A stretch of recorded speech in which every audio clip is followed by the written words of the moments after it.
Como se definem e se organizam os bens do empresário? Aula de hoje, o jurídico por detrás do estabelecimento empresarial.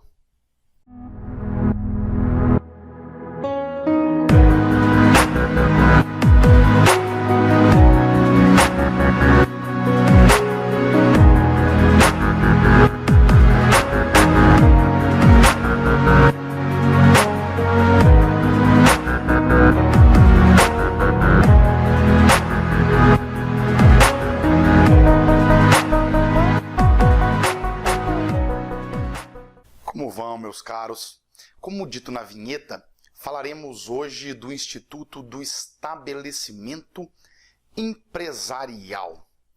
E antes de iniciarmos uma análise mais dogmática, vai ser útil fazermos uma divagação. Cada um de nós, mesmo que a gente não se dê conta disso, ao longo da vida acumularemos direitos, bens e obrigações. Posso falar na ideia, então, de patrimônio. Um patrimônio dito positivo tem como parcela direitos e bens. Já o patrimônio negativo é aquele conjunto e acúmulo de obrigações, como as dívidas, por exemplo. Com a empresa, com o empresário, não é diferente. A empresa se cria, o empresário acumula direitos e obrigações ao longo de sua existência e de seu tempo. Logo, é imprescindível para o exercício da atividade empresarial o gerenciamento do patrimônio da empresa, correspondente nada mais nada menos ao conjunto de direitos, bens e obrigações, um todo em que se especificará o patrimônio. Passemos à ideia básica, Não existe como dar início à exploração de qualquer atividade empresarial sem a organização de um estabelecimento. Estabelecimento é um elemento indispensável ao exercício da empresa. E aqui, por favor, uma observação. Lembrando, empresário é pessoa, empresa é atividade e estabelecimento, vocês verão hoje, que são os bens. Antes de explanarmos exemplos e outros elementos, vamos à definição de estabelecimento empresarial. O Código Civil traz uma conceituação objetiva no seu artigo 1142. Considera-se estabelecimento todo o complexo de bens organizado para o exercício da empresa por empresário ou por sociedade empresária.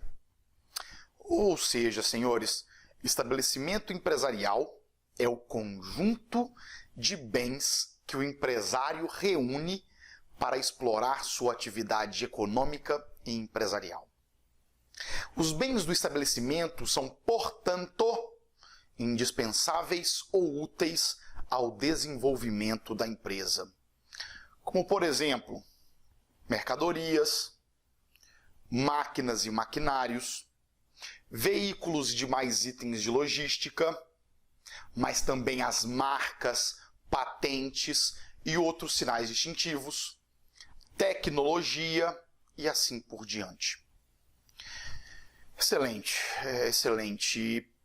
Parte da nossa doutrina, dos nossos autores, inspirado um pouco no direito comercial italiano, nos informa que existem dois importantes elementos na ideia e noção de estabelecimento.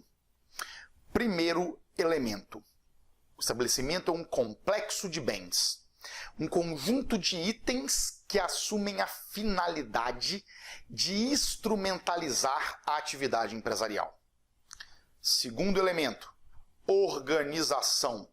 É fácil entender que os bens que compõem o estabelecimento constituem um todo articulado, organizado, com conexão.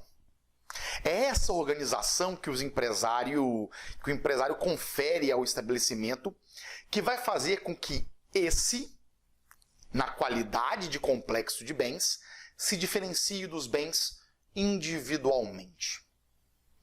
A grosso modo, uma caixa registradora sozinha é só uma caixa registradora.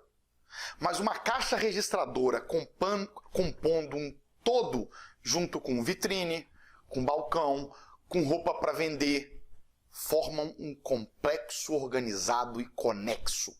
Formam um estabelecimento empresarial. Vamos a um exemplo. Olhem para essa imagem. É uma padaria, ou seja, a atividade empresarial, a empresa é de padaria. Produzir e vender pães, tortas e doces. O que o empresário precisa adquirir para ter uma padaria? É uma pergunta, pensem aí. O que ele precisa adquirir para ter uma padaria? Ótimo. Ter um ponto, um local, um imóvel. Ok, o que mais? Forno. Ouvi forno? Forno, balcão, a balança, as formas, o trigo, os pães, o fermento, o letreiro na fachada e a marca da padaria no letreiro. Ótimo. Descrevemos um complexo de bens, um conjunto de bens que servem a uma atividade. Um conjunto de bens que servem a uma empresa explorada por um empresário.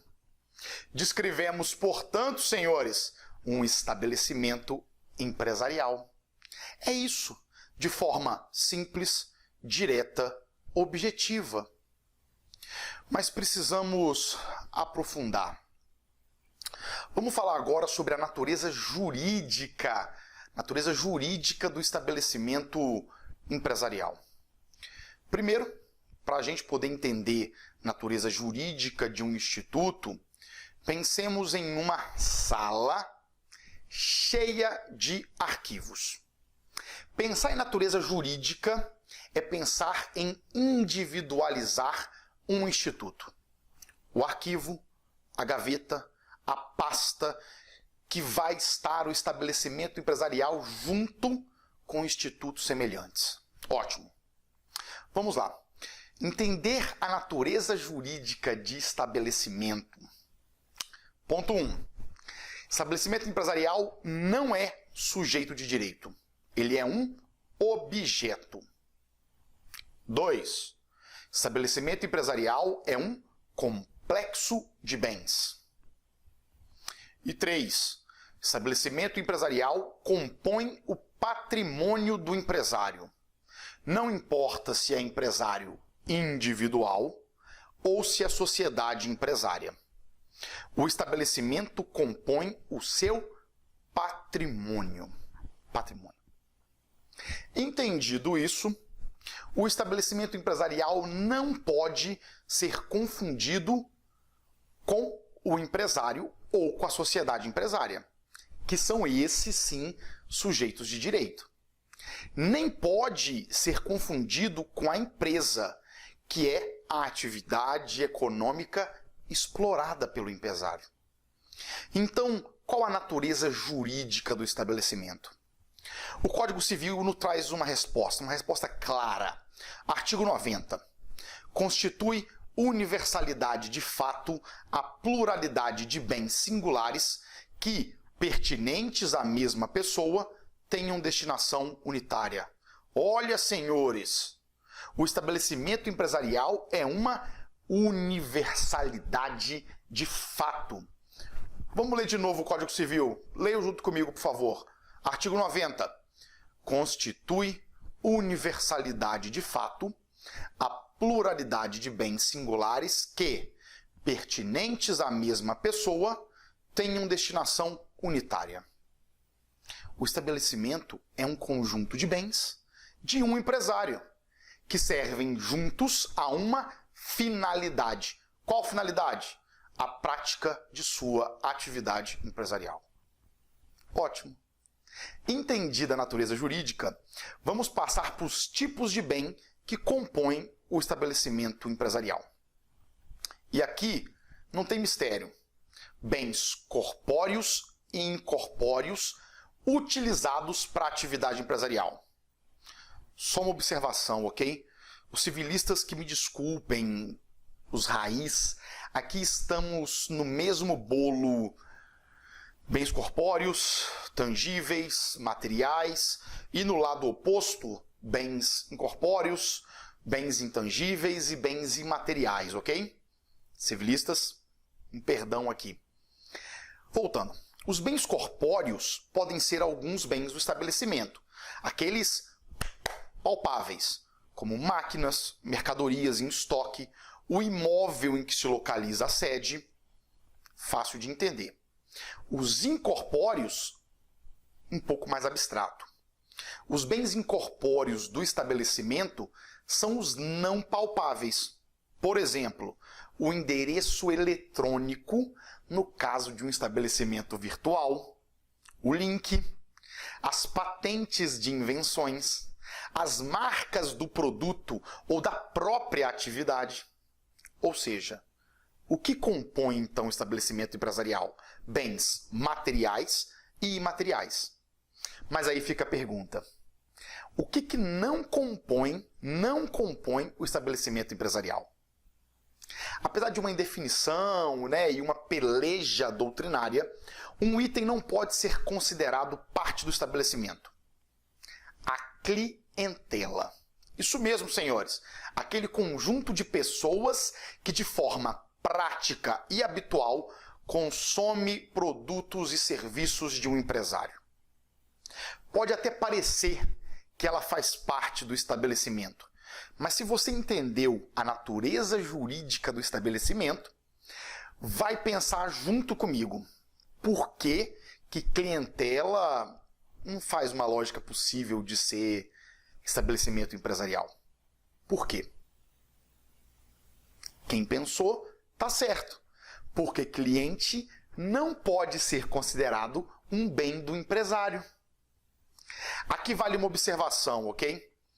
Podemos até falar que existe um direito à clientela, um direito que proíbe algumas práticas de concorrência desleal e afins. Mas clientela não é bem. Se não é bem, não tem como fazer parte do estabelecimento. Excelente. Senhores, por aqui encerramos. Os senhores verão no futuro próximo que entender o que é o estabelecimento vai desencadear uma série de soluções dentro do direito empresarial. Na matéria de falências, por exemplo, é muito importante conhecer o que é o estabelecimento. Bom, excelente estar com os senhores nessa videoaula. Em breve falaremos sobre fundo de empresa e valor agregado do ponto comercial, bem como sobre proteção ao ponto e locação empresarial. No mais, se inscreve aqui no canal para ser notificado das próximas aulas e um forte abraço. Até a próxima aula de Direito Empresarial.